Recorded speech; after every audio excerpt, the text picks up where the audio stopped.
अश्विनी चौबे ने कहा था कि नीतीश कुमार को उप प्रधानमंत्री बनाया जाना चाहिए। तो बीजेपी हमेशा से कहती है कि ये दो बड़े लीडर हैं और इनके नेतृत्व में हम चुनाव लड़ेंगे। देखिए, अगर वो आ भी जाएंगे केंद्र में तो एक जो मंत्री का दर्जा होता है उससे ज्यादा उनके पास कुछ होगा नहीं।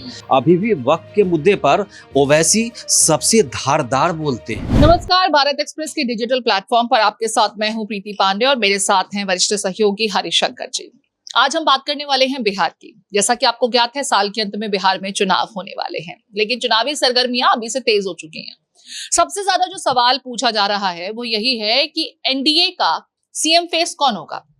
अगर आपके जहन में ये सवाल है कि आखिर ये प्रश्न हम पूछ भी क्यों रहे हैं, क्योंकि नीतीश कुमार एनडीए की ही तरफ से इस वक्त वर्तमान में बिहार के मुख्यमंत्री हैं और उनके चेहरे पर चुनाव लड़ने की बात भी कही जा रही है।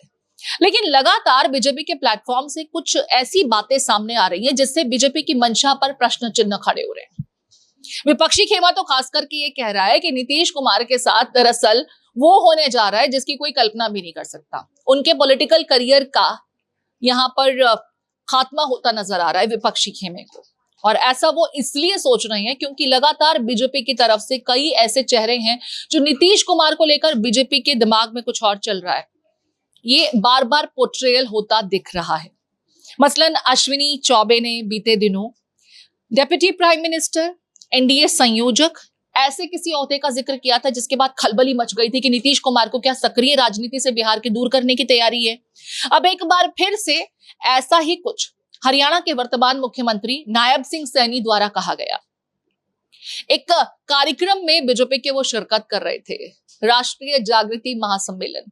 इस सम्मेलन में पहुंचकर के उन्होंने सम्राट चौधरी को लेकर के जो बातें कही उससे नीतीश कुमार के खेमे में खलबली पैदा हो गई है। क्या कुछ पूरा मामला है, हरिशंकर जी से समझने की कोशिश करते हैं। हरिशंकर जी, अब बहुत ज्यादा सस्पेंस क्रिएट करने का मुझे लगता नहीं कि दर्शकों में इतना पेशेंस होगा कि होने क्या जा रहा है। बिहार को लेकर के सबके मन में वैसे ही कौतूहल है। नीतीश कुमार के साथ क्या होने जा रहा है, नीतीश कुमार सीएम फेस होंगे एनडीए के कि नहीं होंगे, अब तो प्रश्न ये खड़ा हो गया है क्योंकि नायब सिंह सैनी ने तो सम्राट चौधरी को लेकर के सीधे सीधे कह दिया है कि उनके चेहरे में, उनकी अगुवाई के साथ में सरकार बनेगी। नीतीश कुमार कहाँ है पूरे फ्रेम में? देखिए, नायब सिंह सैनी कोई छोटे मोटे नेता तो है नहीं। वो एक राज्य के मुख्यमंत्री हैं और जिम्मेदारी से बोलते हैं। उनके बयान जो हैं वो ऐसा नहीं है कि वो कभी अपना बयान दे करके वापस, कहीं ना कहीं पार्टी के अंदर बात चल रही है तभी उन्होंने कहा है। दूसरी बात ये है कि अभी से कुछ दिन पहले ही अश्विनी चौबे ने कहा था कि नीतीश कुमार को उप प्रधानमंत्री बनाया जाना चाहिए। मतलब ये कि किसी न किसी तरीके से बीजेपी चाहती है कि नीतीश कुमार को वहां से केंद्र में लाया जाए और वहां पर एनडीए के नेतृत्व में चुनाव लड़ा जाए। बीजेपी के अंदर है, मन में है भी। और ये जो सम्राट चौधरी हैं, ये कद्दावर नेता थे पहले भी और ये शकुनी चौधरी के बेटे हैं। इनके पिताजी लगातार कई टर्म तक वहां पर विधायक रहे, उसके बाद वो मंत्री रहे, कई मर्तबा मंत्री रहे। तो राजनीतिक परिवार से आते हैं। दूसरा कि ये जब से बीजेपी में आए हैं लगातार इनका कद बढ़ता गया। इस समय डिप्टी सीएम है। दूसरी बात कि ओबीसी समाज से आते हैं तो वहां पर तो ओबीसी और बाकी चीजों की मांग रहती है हमेशा। और पूरे वोट बैंक की अगर बात करें तो 36 से 37% कुल मिलाकर के हो जाता है वहां पर, ओबीसी समाज और एससी सब मिला दे तो एक बहुत बड़ा तबका इनके पीछे है, जनाधार वाले नेता हैं। तो मुझे लगता है कि बीजेपी की कोशिश यही है कि नीतीश कुमार तो ठीक है, पैरेलल में है। दूसरा कि हम अपने एक नेतृत्व, एक नेता को आगे करें। इसी प्लानिंग के तहत इनका नाम मेरे ख्याल आगे रखा गया है। और हालांकि जेडीयू की ओर से बयान आया है कि नीतीश कुमार के नेतृत्व में चुनाव लड़ेगी एनडीए। नेतृत्व में एनडीए चुनाव लड़ेगी, लेकिन सीएम फेस होंगे कि नहीं होंगे इसको लेकर बीजेपी के खेमे से कभी भी कुछ नहीं कहा गया। मुझे याद आता है बीते दिनों बिहार के जो बीजेपी के अध्यक्ष हैं उन्होंने भी जब ये सवाल उठा था तो उन्होंने कहा था कि ये तो यहाँ पर दिल्ली में तय होगा और सीएम फेस होंगे कि नहीं होंगे इसको लेकर उसके बाद कभी भी क्लैरिटी नहीं आई। पीएम के चहेते, लाडले सीएम, इस तरह की बातें आती रही हैं। लेकिन क्या नीतीश कुमार इस बार भी सीएम फेस के रूप में प्रोजेक्ट होंगे, उनके चेहरे पर चुनाव लड़ा जाएगा? और देखिए कितना आसान है ये फॉर्मूला कि नेशनल लेवल की राजनीति में नीतीश कुमार को कोई बड़ा ओहदा दे दिया जाए ताकि बिहार में जो उनके वोटर्स हैं वो ये कन्विंस हो कि अब राज्य के स्तर से उठ करके राष्ट्रीय स्तर पर बड़े कद का नेता बनाया जा रहा है। लेकिन हरिशंकर जी, मैं जानती हूँ प्रधानमंत्री नरेंद्र मोदी की अगुवाई में पूरा एनडीए कुनबा जो है, डेप्यूटी प्राइम मिनिस्टर की पोजीशन क्या उनको मिलेगी? अमित शाह जैसे लीडर्स भी हैं, अभी तक तो इस बारे में सोचा नहीं गया।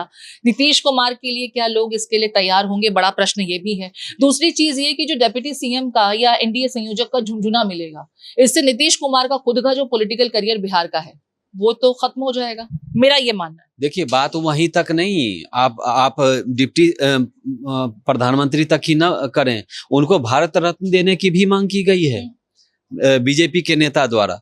तो मुझे लगता है कि कहीं ना कहीं नीतीश कुमार अगर वहां पर उनके नेतृत्व में चुनाव लड़ा जाएगा, इसमें कोई डाउट नहीं है, उनके नेतृत्व और प्रधानमंत्री के नेतृत्व में। तो बीजेपी हमेशा से कहती है कि ये दो बड़े लीडर हैं और इनके नेतृत्व में हम चुनाव लड़ेंगे।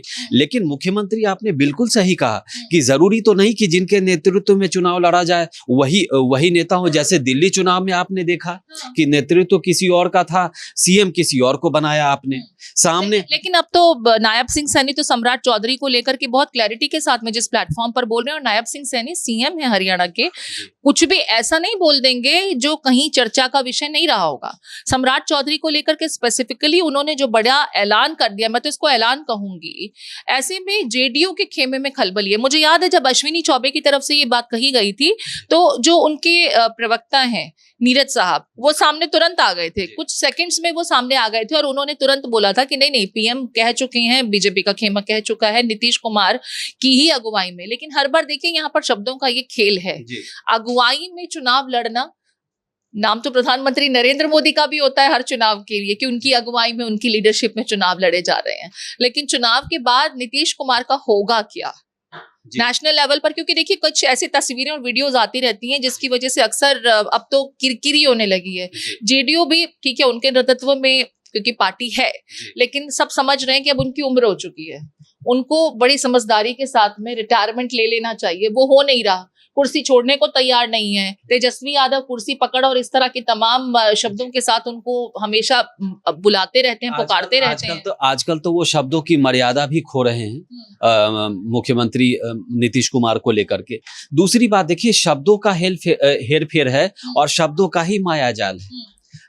महाराष्ट्र में आपको लेके चलूंगा कि महाराष्ट्र में जब उद्धव ठाकरे के साथ बीजेपी थी तो उस समय शब्दों का ही खेल तो था कि जो सबसे बड़ी पार्टी बीजेपी और गठबंधन में चुनाव लड़े, उसके बाद दोनों पार्टियां अलग हो गई। बाद में इस बार का भी देख लेते हैं ना, इस बार तो कुछ ऐसा ही हुआ, एकनाथ शिंदे सब सोच रहे थे लेकिन हुआ नहीं, खेल बदल गया था। लेकिन नीतीश कुमार तो डेप्यूटी सीएम तो स्वीकार नहीं करने वाले ना, अब उनके कद को या तो बढ़ाना होगा, नेशनल लेवल पर ले जाइए और उनको कॉन्सोलेशन प्राइज दे दीजिए। अब पीएम की नेतृत्व में जब पीएम है नरेंद्र मोदी अपने आप में काफी हैं, तो डिप्टी पीएम की रिक्वायरमेंट कहाँ है, किसे है? देखिए, अगर वो आ भी जाएंगे केंद्र में तो एक जो मंत्री का दर्जा होता है उससे ज्यादा उनके पास कुछ होगा नहीं। हालांकि इससे पहले भी वो केंद्र में रेल मंत्री रहे हैं और मेरे हिसाब से मुझे जहां तक याद है कि वो कृषि मंत्री भी रहे हैं। तो नीतीश कुमार का प्रोफाइल बहुत बड़ा है, लेकिन उनकी जो परेशानियां हैं आजकल जो वो भूलने की चीजें, चाहे कुछ बोलने की चीजें, कुछ करते रहते हैं, कैमरा वो बहुत उनको कैच करता है हमेशा। वो उनकी जो बॉडी गेस्चर्स हैं वो सुर्खियां बनते रहते हैं, मीम्स बन जाते हैं उसके। और विपक्ष को ये बड़ा हथियार मिलता है कि जो व्यक्ति इस तरह की मतलब चीजें करता दिखता है वो मुख्यमंत्री कैसे हो सकता है। वो जनता को बताने की ये कोशिश कर रहे हैं कि अब इनमें दम नहीं रहा। नेता तो जनाधार वाले हैं नीतीश कुमार, लेकिन अच्छा, चूंकि वो इस समय मुख्यमंत्री हैं, राज्य के मुखिया हैं, तो सारी विपक्षी पार्टियां जो उन्हीं पर हमला करती है, चाहे तेजस्वी हो, चाहे पीके हो, चाहे कांग्रेस हो, कन्हैया कुमार हो, तो सब उन्हीं कमजोर कड़ी नीतीश कुमार ही इस वक्त पाए जाते हैं एनडीए खेमे में। हालांकि कमजोर नहीं है, मतलब अब ये भी कहा जा रहा है कि पहले तो देखिए कम से कम 47 सीटें तो ले ही आए, मतलब अपना जो है बिहार में आधार जनाधार न खोएं और न खोएं, कोशिश यही है। नीतीश कुमार की पार्टी ने अब तक नीतीश कुमार के वारिस को, हालांकि निशान तब दिखने लगे हैं कहीं कहीं प्लेटफॉर्म्स पर, अचानक से इस बार उनका मैं ये कह सकती हूँ कि पटाक्षेप हुआ है, टीवी स्क्रीन पर खबरों में वो दिख रहे हैं। लेकिन सवाल यही है कि जेडीयू ने उत्तराधिकारी अभी तक ऑफिशियली किसी को डिक्लेयर नहीं किया और नीतीश कुमार को वो जिम्मेदारी मिलती नहीं दिख रही। जेडीयू का भविष्य क्या होगा, मैं ये पहले जानना चाहती हूँ कि क्या हम इन चुनावों से पहले ही जेडीयू को बीजेपी में पूरी तरह से विलय होता देख रहे हैं, जैसी की आशंका विपक्षी खेमा भी लगातार जता रहा है? तो इसके पीछे आपको कुछ दिन पहले, 1 महीना पहले की बात है, नीतीश कुमार के बेटे सामने आए थे। उन्होंने कहा था कि पिताजी को चेहरा बनाएगी बीजेपी। उन्होंने बाकायदा मांग की थी, पार्टी के अंदर भी उनको आगे लाने की मांग उठी थी। दूसरी बात है कि जो जेडीयू किसको चेहरा बनाएगी, तो पार्टी में अभी नीतीश कुमार के बाद पार्टी में 2 हैं नंबर 2 के नेता। एक ललन सिंह हैं और दूसरे अशोक चौधरी हैं। उनकी बेटी भी सांसद है समस्तीपुर से, शांभवी चौधरी। तो अशोक चौधरी जो हैं उनके खेमे भी मजबूत हैं, कई सारे विधायक उनके साथ में हैं। और ललन सिंह चूंकि प्रदेश अध्यक्ष रहे हैं इसके जेडीयू के, तो वो भी काफी स्ट्रांग हैं, वो भी दावेदार हैं।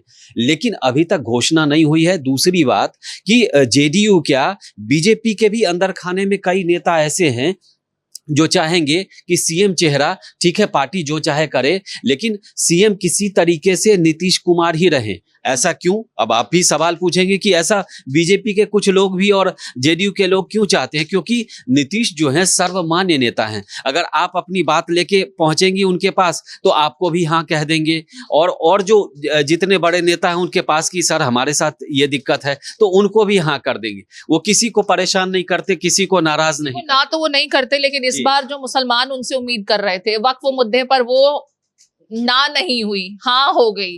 और ये जो है उनके कुछ साथी जो उन्हें छोड़ छोड़ के जा रहे हैं, हालांकि कुछ पार्टी में बने रहते हुए भी सुप्रीम कोर्ट पहुंच गए, लेकिन मुस्लिम नेताओं की नाराजगी, मुस्लिम वोट बैंक में नाराजगी, जेडीयू में इंटरनल बहुत कुछ चल रहा है जैसा कि आपने भी जिक्र किया, और निशान को लेकर के अभी तक कुछ ऑफिशियल प्रोजेक्शन हुआ भी नहीं। वो खुद भी अपने पिता को ही लेकर के अपील करते दिख रहे हैं। मेरा एक सवाल जो है यहाँ पर, नीतीश कुमार ना उगलते बन रहे हैं बीजेपी से, ना निगलते बन रहे, क्योंकि मालूम है कि साथ तो रखना पड़ेगा, क्योंकि अगर एनडीए को जिताना है तो साथ रखना पड़ेगा, क्योंकि विपक्षी खेमा गठजोड़ करके बैठा हुआ है। लेकिन कुल मिलाकर के ये कुछ समय के लिए एनडीए के सीएम फेस बने रहने के लालच में इस बार क्या नीतीश कुमार अपने राजनीतिक भविष्य को अंधकारमय दिशा की ओर खुद ले गए हैं? इसको आप क्या सोचते हैं? और बीजेपी की जो मंशा है, जो लगातार पहले भी उठती रही है, सवाल खड़े होते रहे हैं, प्रशांत किशोर सरीखे तमाम नेता कहते रहे हैं कि बीजेपी इसे पूरी तरह से खत्म कर देगी या विलय हो जाएगा। जेडीयू के अस्तित्व को लेकर के क्या वाकई प्रश्न चिन्ह खड़े हो रहे हैं? और मैं बार बार इसलिए ये सवाल पूछ रही हूँ क्योंकि बीजेपी के प्लेटफॉर्म से चहेते प्यारे इस तरह के शब्दों के साथ उन्हें पुकारा जरूर जाता है, लेकिन उनकी चल नहीं रही। वो चाहते तो मुसलमानों को अपने साथ रखते, लेकिन वक्फ के मुद्दे पर मजबूर नजर आए, और अब वो मजबूरी उनके अपने साथियों को उनको दूर करती नजर आ रही है, लेकर जा रही है। और साथ ही साथ उनके साथ सीएम की कुर्सी भी अगले 6 महीने बाद होगी कि नहीं होगी, ये प्रश्न बहुत तेजी के साथ जोर पकड़। देखिए, सबसे पहला तो मैं ये आपको बताऊं कि उनके जो 2-3 नेता गए हैं, एक उनमें से ऐसे नेता हैं वक्फ के मुद्दे पर गए हैं जिनका विधान परिषद का जो था वो इस अगले महीने खत्म हो रहा था कार्यकाल। तो उनके जाने न जाने से, क्योंकि अगली बार क्या जेडीयू उनको कंटिन्यू करने वाली थी। दूसरी बात, एक और नेता गए जिनसे नाराजगी जनता की बहुत है। ऐसा कई प्लेटफॉर्म से कहा गया, पार्टी की ओर से भी ऐसा कहा गया कि वो वक्त के मुद्दे पर गए हैं, लेकिन उनको जाना पहले से आरजेडी में ही था। इसकी अटकलें पिछले 6 महीने से थी। दूसरी बात कि अगर नीतीश कुमार से अगर मुस्लिम समाज नाराज है वक्फ के मुद्दे पर, उन्होंने एनडीए का समर्थन किया है, तो उसका फायदा किसको होगा? लालू यादव को बहुत ज्यादा फायदा नहीं होगा। ध्यान रखिएगा, अभी भी वक्फ के मुद्दे पर ओवैसी सबसे धारदार बोलते हैं, तेजस्वी उनके सामने तेजस्वी कुछ नहीं। लेकिन यहाँ पर हरिशंकर जी हमें समझना होगा, इस बार अब तक हम असदुद्दीन ओवैसी की पार्टी को बीजेपी की टीम बी पार्टी कहते रहे हैं। अब तक उनका प्रोजेक्शन कुछ ऐसा ही रहा था, क्योंकि जहां जहां मुसलमानों के वोट काटने की बात होती थी, दिल्ली में भी उन्होंने वही काम किया, वोट कटुआ साबित हुए थे। लेकिन वक्त के मुद्दे पर बिहार में वो इंडी गठबंधन के साथ जाने के भी इशारे दे चुके हैं। और अगर ऐसा होता है तो ये होगा कि मुसलमानों का वोट तो जो है वो टूटेगा। सबसे ज्यादा नुकसान किसी को होगा तो वो जेडीयू को होगा। ऊपर से जो नेतृत्व है, शीर्ष नेतृत्व जो है, उसको भविष्य को लेकर के बीजेपी की तरफ से क्लैरिटी न देना, वोटर कंफ्यूज हो रहा है कि नीतीश कुमार के साथ क्या हो रहा है, आशंकित हो रहा है। फिर अश्विनी चौबे हुए या अब नायब सिंह सैनी का ये स्टेटमेंट हुआ या बिहार बीजेपी के अध्यक्ष का स्टेटमेंट हुआ, बार बार यही इंडिकेट कर रहा है कि चुनाव तक तो नीतीश कुमार को सीएम की कुर्सी पर आप देखेंगे, लेकिन उसके बाद उनके साथ क्या होने जा रहा है, इसको लेकर के नीतीश कुमार के पास भी शायद रिटायरमेंट प्लान है या नहीं है, ये सोचना होगा। और जेडीयू को अपना भविष्य तलाशना होगा, बीजेपी के साथ विलय करा करके या अलग थलग कमजोर पार्टी के रूप में, क्योंकि अपने भी अलग हो रहे हैं। देखिए, आप बिल्कुल ठीक कर रही हैं। दूसरी बात है कि ओवैसी जो मैं पिछले आपके जवाब में भी कहा था कि ओवैसी को इतना छोटा ये बिहार में आप ना मानिए। दूसरा आपने सवाल किया था कि वो इंडी बिल्कुल उनको साथ में नहीं रखेगा और इंडी गठबंधन उनको एक सीट नहीं देने वाला। ये आप लिख के रख लीजिए, मैं पूरी 100% गारंटी से कह रहा हूं। ऐसा क्यों? तो ऐसा इसीलिए कि वो न कांग्रेस चाहेगी कि एक मुस्लिम इतना बड़ा लीडर आकर के बिहार में राज करे, तो फिर उनके मुस्लिम लीडर कहां जाएंगे? यही समस्या आरजेडी में आने वाली है कि आरजेडी के नेता कहेंगे कि हमारे यहाँ एक से एक बड़े मुस्लिम लीडर हैं, फिर ओवैसी राज करेंगे, हम कहां जाएंगे? पिछले चुनाव में आप भूलिए मत 5 सीट लेके आए थे। हालांकि ये दूसरी बात है कि उनके पांचों जो विधायक है वो दूसरी पार्टी में चले गए, बाद में शून्य हो गया, लेकिन 5 सीट पर तो जीत गए। दूसरी बात है कि उसके अलावा 7 और 8 सीट पर उन्होंने वोट काटा कई पार्टियों का, और सबसे ज्यादा खेल आरजेडी का खराब किया। आरजेडी ये सारी चीजें जानती है, फिर भी उसको इंडी गठबंधन में उनको एंट्री नहीं मिलेगी। इसीलिए नहीं मिलेगी कि अंदर खाने में कोई भी नहीं चाहेगा कि ओवैसी इंडी में जाकर के और एक बड़े लीडर बन जाए और बाकी लीडर जो है, बात के घटा जमा जो कैलकुलेशंस होती हैं वो सभी पार्टियां अपना कर ही रही होंगी। लेकिन कुल मिलाकर के नीतीश कुमार का क्या होने जा रहा है? नीतीश कुमार सीएम बने रहेंगे कि नहीं बने रहेंगे चुनाव के बाद भी? और बीजेपी उनको लेकर के जो नया फॉर्मूला लेकर आ रही है, बिहार की जनता को वो फॉर्मूला सहर्ष स्वीकार होगा कि नहीं होगा? क्योंकि अब तक सीएम देखते रहे हैं नेशनल लेवल पर बड़े कद के नेता के रूप में, उन्हें देखने के लिए क्या बिहार की जनता वाकई लालायित है? ये प्रश्न चिन्ह है। एक प्रश्न एक और मैं जवाब दूंगा कि नीतीश कुमार ओबीसी कुर्मी समाज से आते हैं। अब उनके मुकाबले किसको लेके आए हैं? ये सम्राट चौधरी को, वो भी ओबीसी समाज से हैं और वो भी जनाधार वाले नेता हैं, या खानदानी नेतागिरी में इनके पिताजी भी शकुनी चौधरी रहे। तो नीतीश कुमार के जवाब में ऐसा नहीं है कि कोई सवर्ण को लेके आ गए हैं या फिर किसी और को लेके आ गए हैं। पॉलिटिक्स बराबर की है, मुकाबला बराबर का है, और कहीं ना कहीं जनता को बताने की कोशिश ये हो रही है कि नीतीश जी तो हैं, वो मार्गदर्शक, बीजेपी में मार्गदर्शक मंडल वाली बात है ना, कि जब आप बहुत ज्यादा सीनियर हो जाते हैं तो उस मंडली में आपको बिठा, इसको मैं रिटायरमेंट प्लान, तो रिटायरमेंट प्लान ही एक तरीके से नीतीश कुमार के लिए पैरेलल में कर दिया है इन्होंने।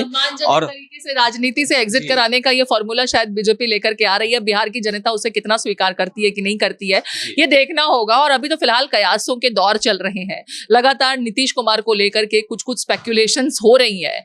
अब चुनाव से पहले जो फॉर्मूला तैयार होगा एनडीए खेमे में, उस पर सबकी नजर बनी रहेगी। आप नीतीश कुमार को कहां देखना पसंद करेंगे? आपके कमेंट्स का इंतजार रहेगा। नमस्कार।